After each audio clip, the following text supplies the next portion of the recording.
जय हिंद। चलिए समझते हैं आज टर्म 2 का फुटप्रिंट विदाउट फीट से चैप्टर नंबर 9 भोली का। भोली कौन है और उसका नाम क्या है? सुलेखा। तो ये कैसे चैप्टर का नाम भोली पड़ा और क्यों पड़ा, कितना इम्पोर्टेंट है, चलिए समझते हैं। तो भोली कौन है? तो भोली जिसका नाम अभी सुलेखा है, इसे समझते हैं कि सुलेखा क्यों है। तो उसका नाम सुलेखा है और बचपन का नाम उसका भोली था। ठीक है। और ये कौन सी, ये चौथी पुत्री थी अपने पिताजी की, चौथी पुत्री थी। और जिनके पिताजी क्या काम करते थे, वह नंबरदार थे। ठीक है, नंबरदार थे। यहाँ पे देख सकते हैं आप, नंबरदार।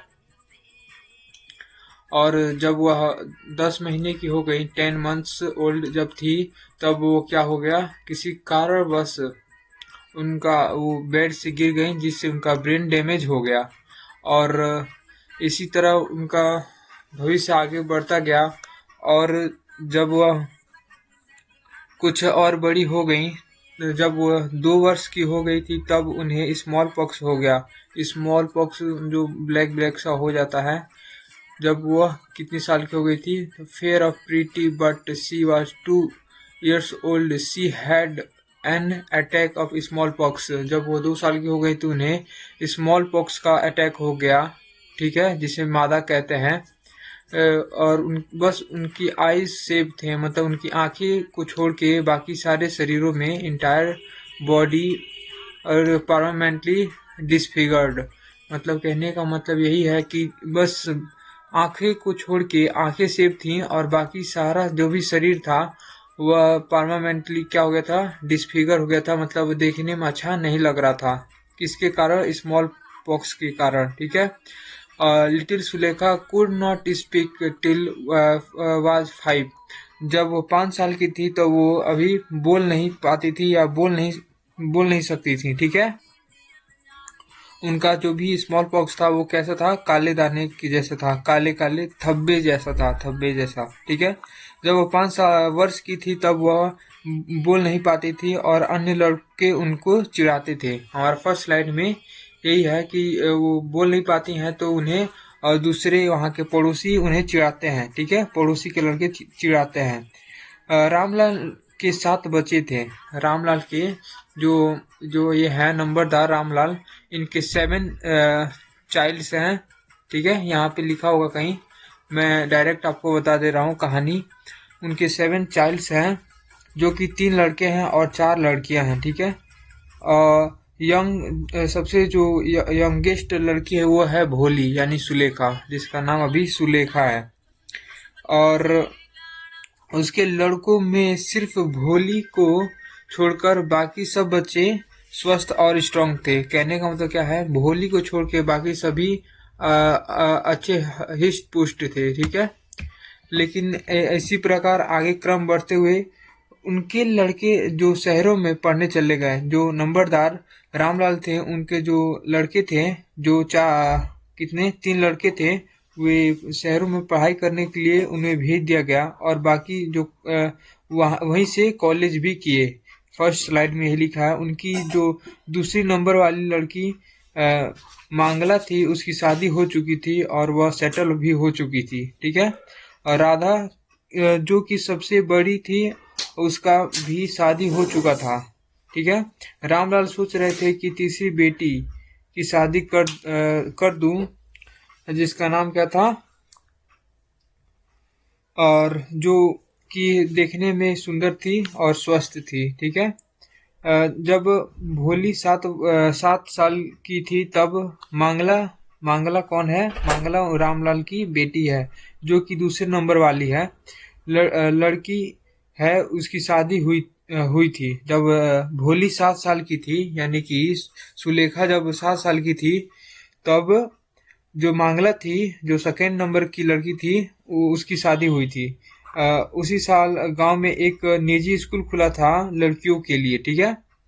जब रामलाल ने जब भोली को लेकर स्कूल जा रहे थे, जब रामलाल जो मतलब उसके फादर हैं भोली के, जब भोली को स्कूल ले जा रहे थे तो भोली सोच रही थी कि एक बार हमारी जो पुरानी गाय है जिसका नाम लक्ष्मी था, उसे भी घर से बाहर ले जाकर बेच दिया गया, और वो घबरा कर क्या करने लगी, ना ना ना नो नो नो बोल हकला कर बोलने लगी और रोने लगी। हमारा फर्स्ट एंड सेकंड स्लाइड का ये हो गया कंप्लीट। ठीक है, जब वह मांगला और ये सभी कहानी मैंने बता दी आपको, और चलते हैं आगे बढ़ते हैं। जब वो स्कूल में जाती हैं उसके बाद से यहाँ पे लिखा है ना, ना ना ना नो नो, मतलब वो रोने लगी और मतलब क्राई करने लगी। उनके फादर उन्हें चुप कराते थे लेकिन वो रोती थी। ठीक है, और इसी प्रकार आगे भी लिखा है। आगे क्या लिखा है, तो और इसी प्रकार वो स्कूल जाती थी। जब जब नया, आज तक उन्हें कोई भी नया ड्रेस मतलब क्लोथ नहीं मिला था पहनने के लिए, क्योंकि उनकी जो आगे की जो चार बहनें थी उन्हें ही बार बार वही चीजें, उनका कपड़ा, छोड़ा हुआ कपड़ा ही उन्हें पहनना पड़ता था, जिसके कारण उन्हें नया कपड़ा आज तक नहीं मिला था, धोया हुआ कपड़ा नहीं मिला था। ठीक है, और जब वह स्कूल में गई तो उन्हें एक टीचर से, हेड मिस्ट्रेस से मतलब कांटेक्ट में रही। जब भोली को बोला गया सिट डाउन तो थोड़ा कुछ कम समझी और कॉर्नर में जाकर चुपचाप से बैठ गई। और उसके आगे लिखा है, Bholi did not know want to school like what happened there. Bholi समझ नहीं पा रही थी कि स्कूल में क्या हो रहा है इधर, और क्या पढ़ाया जा रहा है। और वो क्या कर रही थी, जो भी वाल पे, स्कूल के वाल पे चारों तरफ जो भी पिक्चर लगे थे हॉर्सेस के और गोट्स के, जो भी हॉर्सेस के लगे थे, जिसको उन्होंने किससे तुलना कर दिया था, तहसीलदार से तुलना किया था। ठीक है, ऐसे ही गोट को, ब्लैक गोट को किससे किया था, नेबर्स यानी पड़ोसी से किया था। और जो भी पैरट्स का कंपैरिजन ग्रीन पैरट्स को किससे किया था, मैंगो से किया था। ठीक है, और काऊ को कैसे किया, किससे किया था, लक्ष्मी से किया था। तो भोली notice teacher was standing nice smiling at her. और जो भी उनकी टीचर थी वह खड़ी होकर उन्हें एक बार स्माइल की और उनका भोली से पूछा, what's your name little one, मतलब छोटी तुम्हारा क्या नाम है। तो भोली यानी सुलेखा बोल दी, भो भो भो, यानी कि वो अच्छे से बोल नहीं पा रही थी, हकला रही थी। ठीक है, ऐसे मतलब, और वो क्या करने लगी, क्राई करने लगी, जिसके कारण उसे उसे चुप कराने के लिए मैम ने क्या किया, यहाँ पे आप देख सकते हैं हेड मिस्ट्रेस से मिली, और मैं ये सारी कहानियां मैं बताते चल रहा हूँ। जिसे क्या करने लगी, वो यहाँ पे भो भो करने लगी, मतलब हकला कर बोल रही थी और रो भी रही थी। तो क्या हुआ, कुछ समय बाद क्या हुआ कि बेल लग गया, मतलब घंटी लग जाता है, घंटा लग जाता है कि छुट्टी का घंटा लग जाता है। तो कुछ समय भोली उसी साइड में कॉर्नर पे बैठी रहती हैं, जिसके कारण जो उनकी हेड मिस्ट्रेस हैं उन्हें देखती हैं और उन्हें अपने पास बुलाती हैं।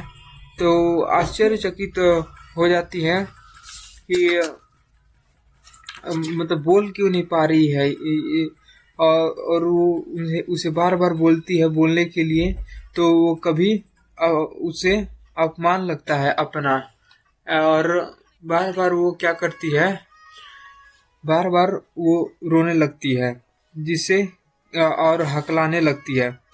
तो उसे कई बार उसे समझाती हैं मैम उसकी, और फिर उसे अप्रिशिएट करती हैं। ठीक है, और उसे कहती हैं बोलने के लिए, बार बार बोलने के लिए, तो वो अपना नाम भोली को BH भो फिर भोली बोल ही देती है आखिरी में। तो उसको क्या वो बार बार हकलाते हुए जब ऐसे बोलती है, तो उसे क्या बड़े प्यार से उसकी टीचर क्या कहती हैं, गुड एफर्ट लगा रही है, really you are good nice.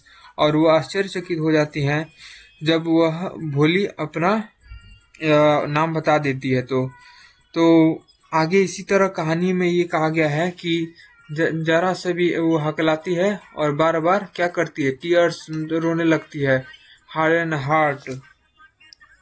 और ऐसे ही उसका एक आगे की कहानी जब और वो बड़ी हो जाती है तो एक उसके पिता एक दिन क्या करते हैं, जब वो बैठे होते हैं तो अपनी वाइफ से बोलते हैं कि भोली का शादी कर देते हैं। हमने एक किसी एक वर वधु मतलब वर को देखा है, यानी कि एक क्या बोल सकते हैं, एक लड़की को मैंने देखा है जो कि बहुत ही अमीर है।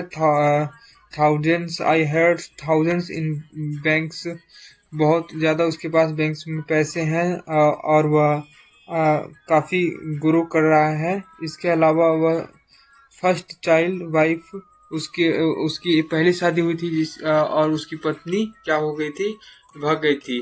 ठीक है, ऐसी आगे कहानी में और आगे बढ़ता जाता है। और उस जो जिस लड़के से शादी मतलब होली का हो रहा था उसका नाम था बिशंबर नाथ था। ठीक है, ऐसी कहानी में वो जब आगे बढ़ा जाएगा तो उसमें लिखा है कि वह लड़का जो बिशंबर नाथ है वो 45 या 50 इयर्स का होगा, ऐसा बोला गया है। ठीक है, वह मेन का जो एज है जिसकी शादी मतलब भोली से कराया जा रहा है बिशंबर नाथ, वो 45 to 50 इयर्स का हो सकता है लगभग, उन्होंने एक अप्रोक्सीमेटली बताया था। ठीक है, और ऐसी कहानी को आगे बढ़ते हुए देखेंगे तो शादी शादी के दिन क्या होता है, भोली क्या करती है, बिना हकलाए बोलती है कि उसे जो उसके फादर हैं, भोली के फादर रामलाल, वो 5,000 पे शादी को तय किए थे और वो कितने दे रहे थे, 1,000 रुपये 2,000 रुपये दे रहे थे, 2,000 रुपीज दे रहे थे, जिसके कारण उसके जो भी वहाँ पे आए थे उसके जो बिशंबर नाथ हैं उसके पिता और बिशंबर नाथ वो काफी गुस्से में क्या कर रहा है, यहाँ पे 5,000 लिखा आप देख सकते हैं, यहाँ पे मैंने हाईलाइट कर दिया है। ठीक है, यहाँ पे हाईलाइट कर दिया, 5,000 के रिमांड रहता है। देन वो कितना देते हैं, 2,000 देते हैं, जिसके कारण वो शादी से मना करता है। तो भोली और मतलब गुस्से में आ जाती है और बोलती है पिताजी, हाँ बोलती है पिताजी मैं ही इस लड़के से शादी नहीं करूंगी। क्यों नहीं करूंगी, क्योंकि बहुत ही वहाँ पे जो भी लोग रहते हैं वो क्या होते हैं, हक्का बक्का हो जाते हैं, क्योंकि जो लड़की आज तक अभी तक बोल नहीं पाती थी वह बोल रही है। और वो बहुत ही मतलब जैसे सेमलेस, जैसे कि बेशर्म, और क्या हो सकता है अगली बदसूरत, जैसे अनेक जैसे बातें वहाँ पे होते हैं। और ऐसी कहानी का आगे ये वो उसके फादर कहते हैं रामलाल की हमारी गांव में इज्जत चली जाएगी, और ऐसी कहानी आगे बढ़ता जाता है। और जो भोली है उसे डम काऊ कहा गया है, जो कि बहुत इंपॉर्टेंट है। यहाँ पे डम काऊ किसको कहा गया है, तो भोली को कहा गया, क्योंकि भोली गूंगी थी और वो बोल नहीं पाती थी, उसे डम काऊ कहा गया है। और उसे फिर बाद में ड्रिवन काऊ भी कहा गया है, जो कि ड्रिवन मतलब चलाना होता है। ठीक है, उसे ऐसे कंपैरिजन किया गया है भोली को। और वहां से क्या होता है, शादी को मना कर देते हैं और वो सभी लोग वहां से जाने लगते हैं और उसकी माँ रोने लगती है और उसके पिताजी सर पे हाथ रख के और सर नीचे किए होते हैं। और जब वो वहाँ पे उनकी टीचर भी उपस्थित रहती हैं जब भोली की शादी मतलब होने वाली होती है तब। और उनकी टीचर और उनकी टीचर जो है उन्हें कहती हैं वेल डन, तुमने अच्छा किया, यह काफी विचारणीय और संतुष्ट भरी बात है। और इसी प्रकार ये चैप्टर समाप्त हो गया। आई होप आपको ये चैप्टर काफी अच्छा लगा होगा।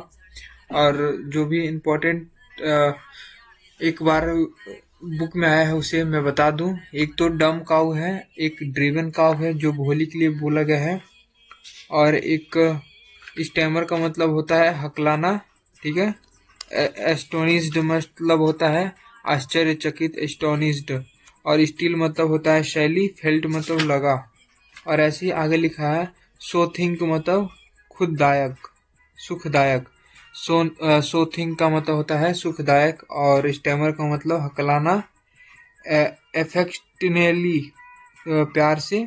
और यहाँ पे लिखा है डिसग्रेस मतलब अपमान, उसका अपमान भी किया जाता है। और उसको भोली को जब कहानी की शुरुआत में आप जाएंगे, कहानी की शुरुआत में जब जाएंगे, यहाँ पे ये चैप्टर खत्म हो गया है, इजाजत लेती है। और इनका जो राइटर है वो है के. ए. अब्बास। इस बार आप इसे भी याद रखिएगा, राइटर का भी नाम याद रखिएगा, जो कि नाम है के. ए. अब्बास।